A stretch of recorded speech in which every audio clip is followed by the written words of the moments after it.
I chose this title because not only do I attempt to capture reflections and moments through the lens of my camera, but these images also create a voice within me, which helps me to also share these photographic images through my written words.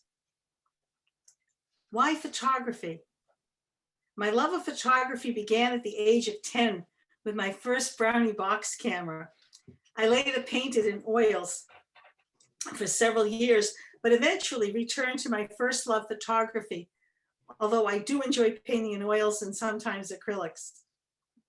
From 1990 to 2010, I was the event photographer and photographic archivist for the Boston College Presidential Scholars Program, a program for which my husband, Dennis, was the founding director.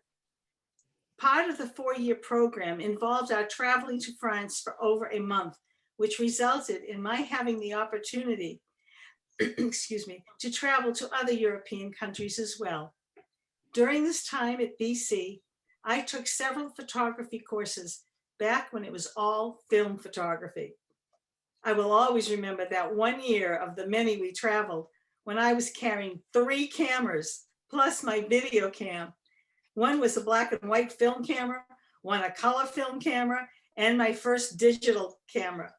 However, before the trip was over, I had begun to rely solely on my digital camera.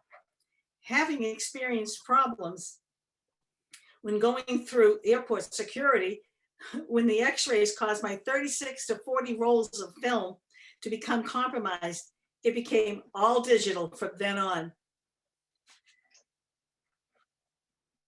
Through my photos of land, sea, and cityscapes, of wildlife and street scenes, I seek to capture moments in time that also evoke a sense of timelessness, as in this scene of medieval houses along a canal in Bruges, Belgium. My artistic impressionistic approach to photography hopefully invites the viewer to enter into a world that rouses, renews, and rewards their interest, their inner selves. My presentation not only includes our European travel experiences and adventures, but also our ventures wherever and whenever we have traveled, whether a day, a week, or weeks-long journeys right here in the States. As I begin, I would like to introduce you to a few of my feathered friends. This photo of the northern bluebirds on my porch, my lattice porch, which I call a circle of friends, wreath bound. There are certain times of the year when giving and sharing seems to flow freely.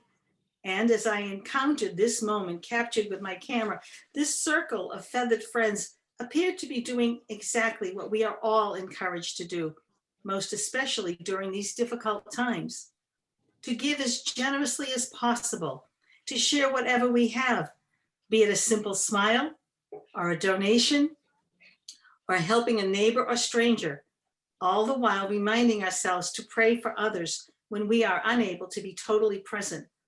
For in essence, we are all wreath bound by the unending circle of God's enduring love. I try to remember each day to give and to share that love to whomever may fly into my life. For in the end, we are all called to be tourists, doing our best to absorb all that we see and encounter on our travels, no matter where we are. Whether close to home, soaking up the familiar, or discovering a spot we hadn't noticed before. Being a tourist means being willing and open to exploring and experiencing the world around us. As a result of my early experience with black and white film, I came to love the process of creating a finished photograph from a developed negative in the darkroom. Skills I now apply to my digital photography, using mostly traditional darkroom techniques in what I call my digital darkroom. Sometimes people will ask me, "Did you use Photoshop?" And I say, "Yes, I do." as most photographers do, whether it's to make color adjustments or cropping or removing or erasing a blotch or smudge, the usual steps that would be used in the film darkroom. You can also remove distracting objects like telephone poles or wires or an unexpected human photobomb.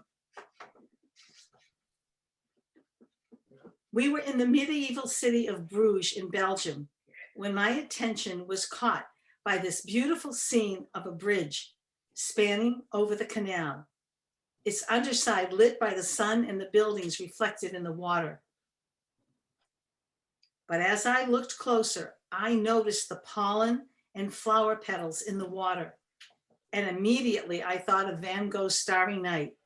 So I focused on the streams of pollen, the petals, and the reflections of the buildings and made this photo. And no, I did not add pollen or flower petals. Later, as I was processing the photo back home in my digital darkroom, I realized that if I flipped it over, it became a kind of magical landscape.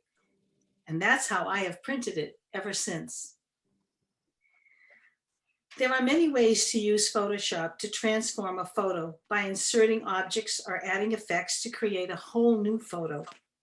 And I will show you a couple of examples later. But most of my photos are exactly what I see through my lens. My early experience in oils is often reflected in my images, which are sometimes mistaken for paintings. Which reminds me of a funny story. Several years ago, some of my photographs were hanging in Jane Frame's shop when a gentleman came in and bought this framed one, a floral window box, which I had photographed while visiting in the little town of Kaisersberg, along the wine route in the Vosges Mountains of Alsace, France. He said to Jane, "I like her photos, but I prefer her paintings."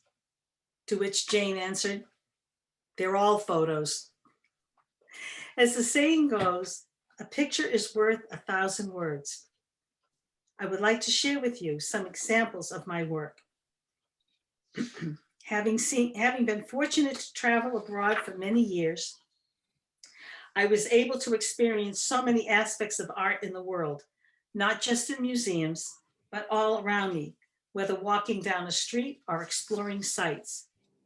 While I do appreciate photographic technology and do apply some of this knowledge, I mostly create my work from within myself using the lens of my eye. A long time ago, I learned the phrase to make a picture, not take a picture. There is a difference from taking a snapshot and making and capturing a photographic moment. Snapshots are great, and I've taken more than a few myself, but stopping, pausing, and seizing the transient scenes before me is what helps me make those photos. Regardless of whether it's a nature moment, as here we are in Stony Brook. Sorry, lost my place here. A city street skiing, driving through a car wash, yes, a car wash, or capturing an architectural piece of art, rooftops or buildings soaring into the sky, whether a local neighborhood or those in another country. Because we were so fortunate to spend a month or more each year in France and Paris during our travel abroad with students, I came to appreciate what being in another country and culture really means. We weren't hopping from one city or country to another, but learned to take the time to soak up the environment around us. Let us begin with Paris, my home away from home, and Notre Dame Cathedral. Here is a photo of the Cathedral of Notre Dame taken from the left bank of the Seine, just before you cross the bridge to the main place before it. This cathedral has stood here for nearly 1,000 years. Upon entering the cathedral, I am always captivated by its inner architectural beauty. Although there may be thousands of people visiting, I am always struck by how quiet and peaceful it is.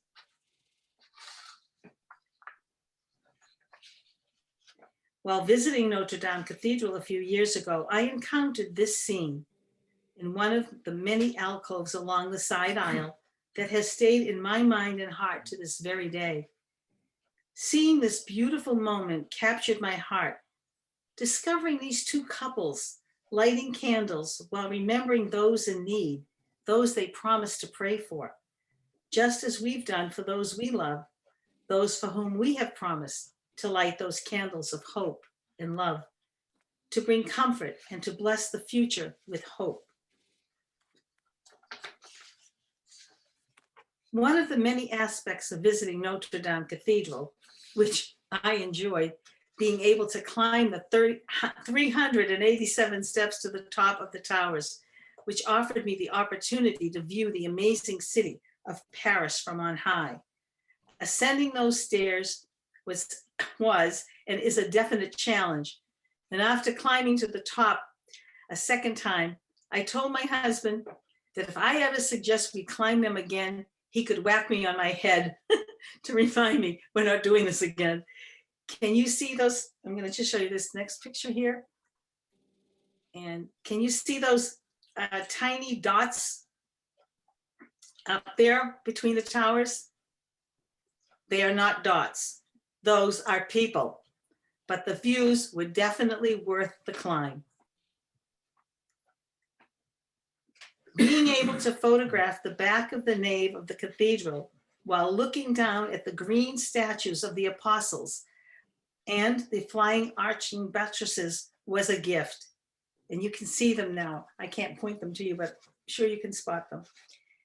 And it's very much was a gift, given that since the fire in 2019, this is a view that no longer exists. One of the aspects I love when photographing from on high is the incredible views I experience. Being height challenged, I'm sure you can appreciate that. Anyway, standing by the gargoyles and looking out over the city, the Seine River flowing along, and the Eiffel Tower in the distance, with the more modern part of Paris along the horizon.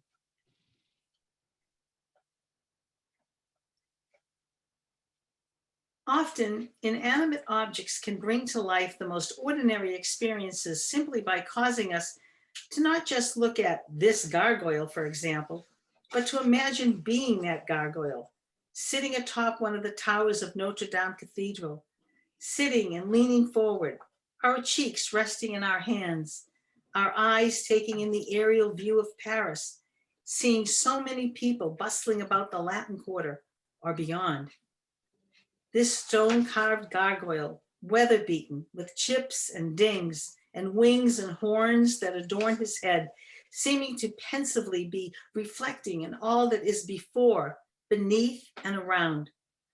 A lesson I definitely need to practice more each day. To stop, relax, and rest my cheeks on the palms of my hands, and to reflect on what is before me, and to appreciate these moments of pensive reflections, to appreciate how God brings to life all that surrounds me. Here is another view of Notre Dame and Paris. This one from the colonnade of the Pantheon, which we also climbed several times. That colorful collection of blue and red pipes just behind the Notre Dame towers is the Pompidou Center, the home of the Modern Museum of Art. Another of my favorite places to visit in Paris, of course, is the Eiffel Tower, which we have been fortunate to visit numerous times, whether during the day or at night. And of course, we have gone to the top several times. Thousands of people have visited the Eiffel Tower, so it's at the top of the must-see tour list. And I always try to photograph it from different angles and different places. And so whether I'm looking from the top or the bottom, this tower is architecturally and artistically captivating and beautiful. I love photographing what I call street moments, while attempting to capture the unexpected and appreciating how unique individuals are, whether in a group or alone. Intimate moments in a crowd are all around us. While in Italy, visiting the Pantheon in Rome, the crowd surrounded us, and yes, I began to take and make some photographic moments when I spotted these folks sitting along this rising wall here, and the couples just sharing moments of having lunch. This couple right in front of us, with a gentleman with a beret and striped shirt, they're actually having lunch. From another angle, I took a picture, and you can see what they're eating. And what I really enjoyed seeing was this gentleman just stretched out and relaxing.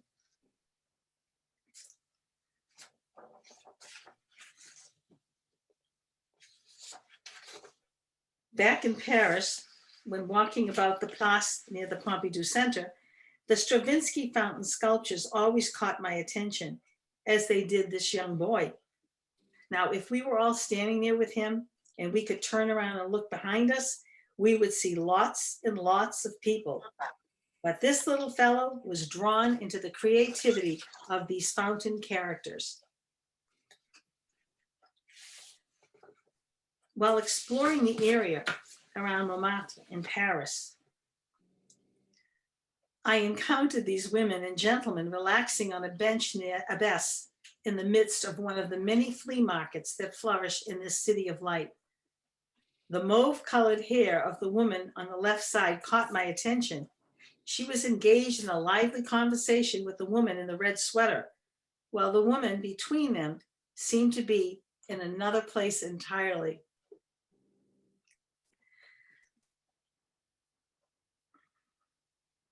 There are frequent demonstrations in Paris for many reasons. One day we encountered this demonstration, or as the French call manifestation, which was a protest against the genocide in Sri Lanka. Tens of thousands of people expressing a cry for justice. And if you look closely to the left, you'll see Dennis there. I was standing up on the top of the stairs here. In the crowd, I saw this gentleman honoring a life, possibly taken. Could be a brother, a relative, a cousin, a friend. He's helping to put a human face on all those whose lives were lost. I'm going to move over to a very peaceful place. Luxembourg Gardens is another of my favorite places to spend time. Walking about, viewing exhibits, enjoying watching kids sailing little boats in the duck pond, or just stretching out and relaxing by the Medici fountain. And this is where I was sitting. And if you see those people sitting on the side, some are having lunch or reading a book. A lot of them were napping. I've done that myself.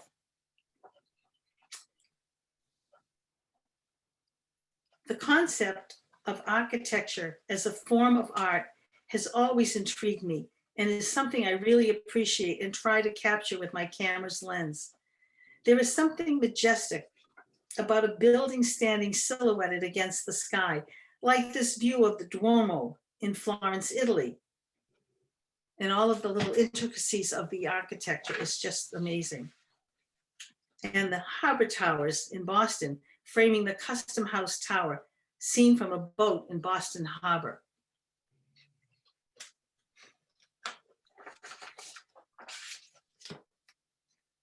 When I am photographing, one of the things that I enjoy doing is looking for reflective images, because they offer me the opportunity to see the familiar in an unfamiliar way.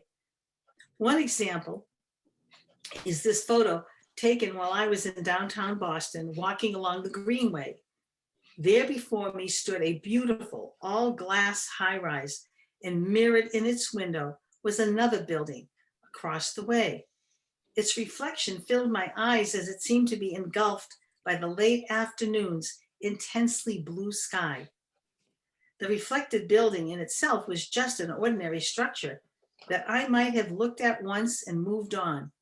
But seen against the mirror-like canvas, what was once simple and ordinary was transformed into a wave-like sculptural puzzle just waiting to be put together. One time when in New York City a few years ago, I was standing on the balcony of a hotel looking all around me. There to my right side was this high-rise building reflecting multiple high-rises and traffic below in its mirror-like facade. When I zoomed in and focused on the buildings reflected on its side, it gave me a whole new photograph, which I call wavy reflections. I do appreciate the architectural beauty of buildings, whether day or nighttime, as in this photo of high-rise buildings and the traffic looking like a golden river flowing through Midtown Manhattan. Another unusual perspective, which is a favorite of my husband's, is this photo taken in the middle of Fifth Avenue traffic with rain droplets on the window of a bus. The colorful brake light splashes and umbrellas create an impressionistic feel. During our many travels, whether driving or taking a train from town to town, I always try to seize the moments before me, whether here at home or in France, Austria, Italy, or Belgium. This is the Belfort Tower in the town of Bruges in Belgium. An art historian friend of ours recommended we climb the bell tower to experience the views of the city, which we did. And yes, lots and lots and lots of stairs to climb, 366 to be exact. What we hadn't bargained for was being up close and personal when those bells began to toll. It was deafening. Looking down, I appreciated seeing these beautifully stepped roof fronts in the marketplace below, which is very typical of Belgian and Dutch architecture. It's just mesmerizing to me. And it's also where we would dine frequently. And here on the other side below us, we saw the medieval town of Bruges spreading out with the Cathedral of St. Salvador and the orange and red roofed houses presenting so much beauty to embrace.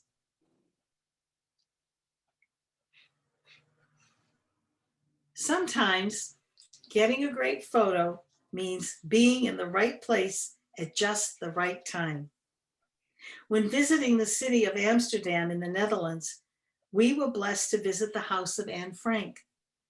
And upon coming out onto the street along the canal after a heavy rainfall, looking up, there before our eyes was this double rainbow showing a promise of a beautiful day. And I love the fact what caught my attention first was these two people in the boat looking up, and that caused me to look up. While driving through the south of France years back, I spotted this colorful field of sunflowers, and enchanted by their beauty, we pulled to the side of the road to make a few photos, hoping to capture more on our way back, which unfortunately we didn't get to do.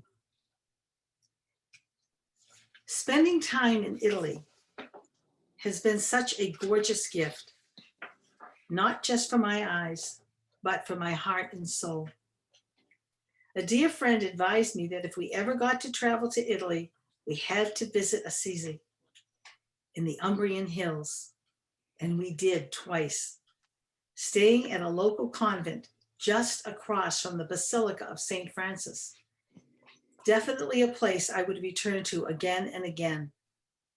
I took this photo from the window of our room, the beautiful Umbrian sunset glowing before my eyes.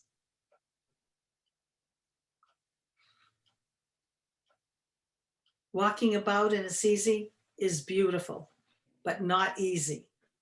It's uphill in both directions, full of narrow passageways, but definitely worth exploring while climbing steps and turning corners and climbing more stairs.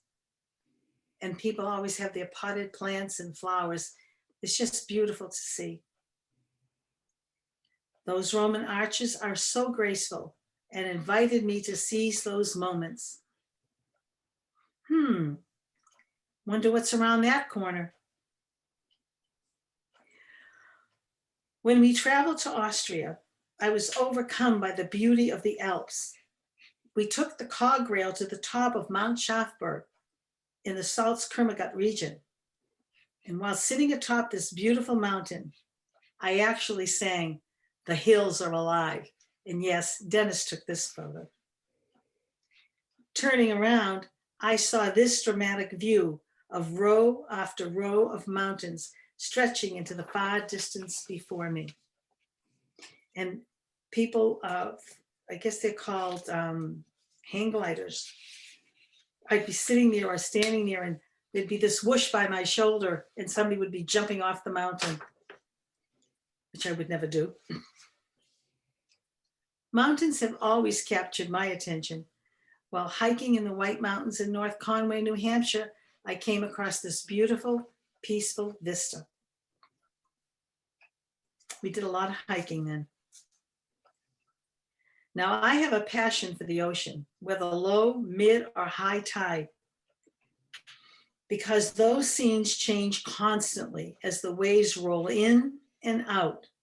And for that reason, the number of ocean view photographs that I have created is most likely in the thousands.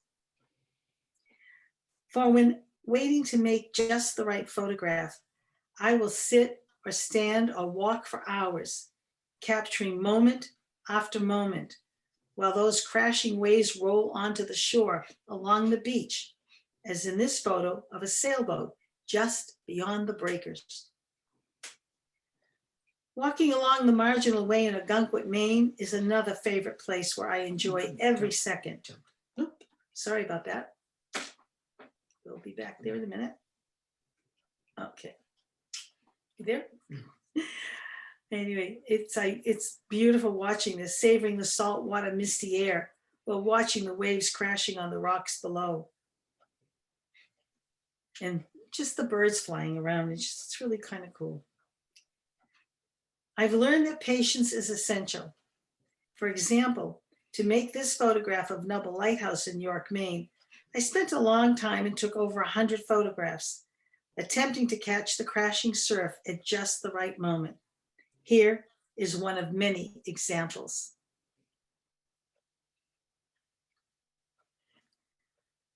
And after a long day of exploring and photographing, being able to enjoy supper outside while appreciating the setting sun over Perkins Cove is always a great way to end the day.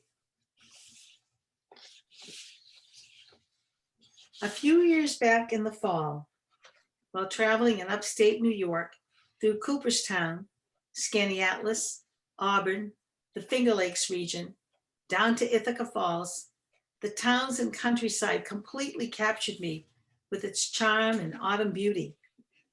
Our objective was to see as much of the area as possible while hiking along trails to view waterfalls or gliding along in a boat, as in this photo taken while cruising on Lake Otsego in Cooperstown.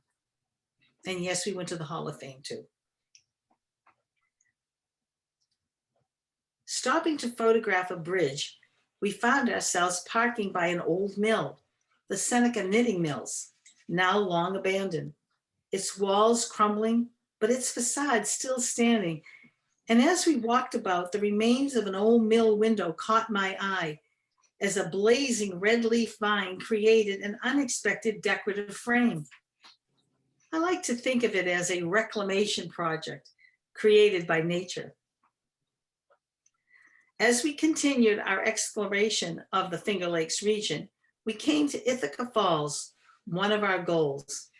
Standing at the bottom, watching as the water cascaded down, once again, I was blessed to capture a moment after moment.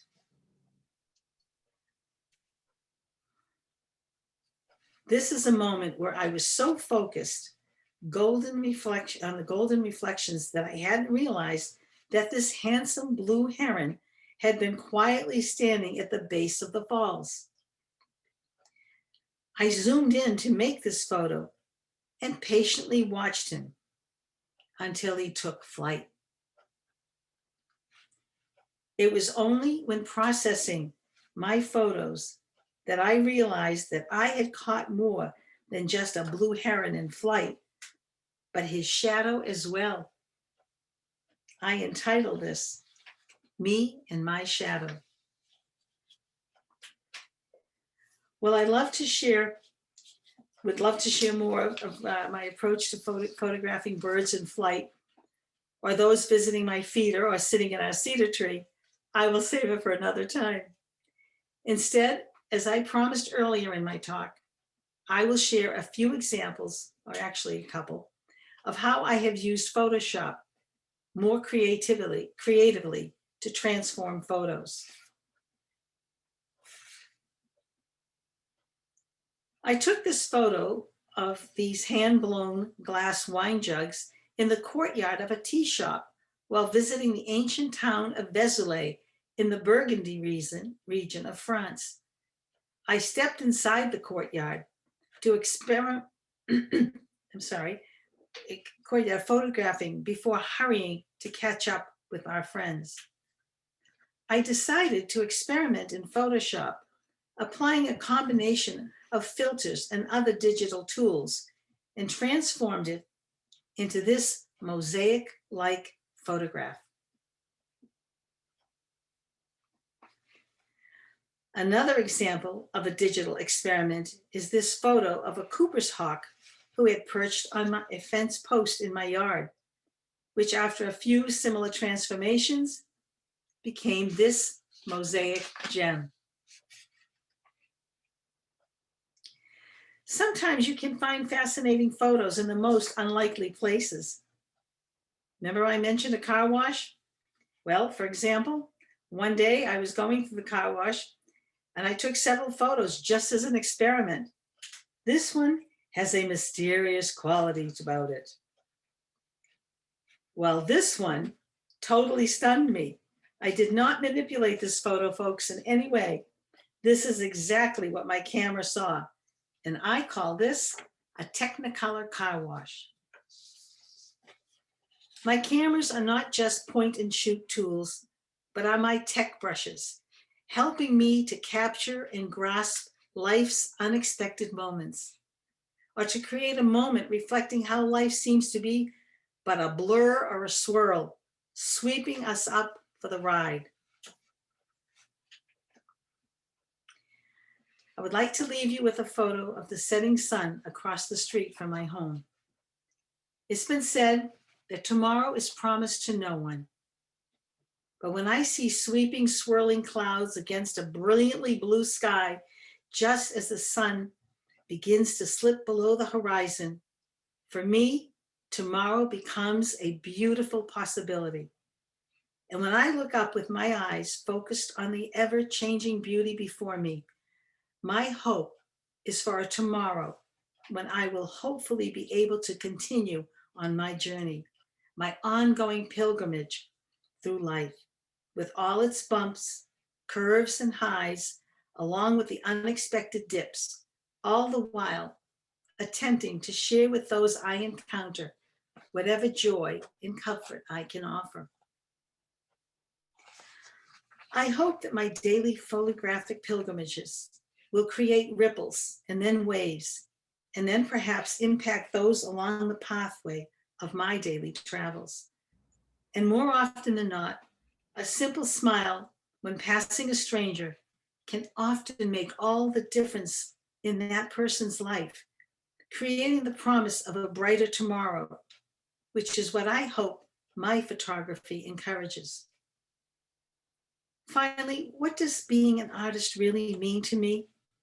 Whether using a camera or paintbrushes, a palette knife, wood carving, pottery, and more, whatever you or I create is hopefully coming from our hearts and souls, and not just what pleases someone else. We should all be the judge of our own works. Thank you for listening.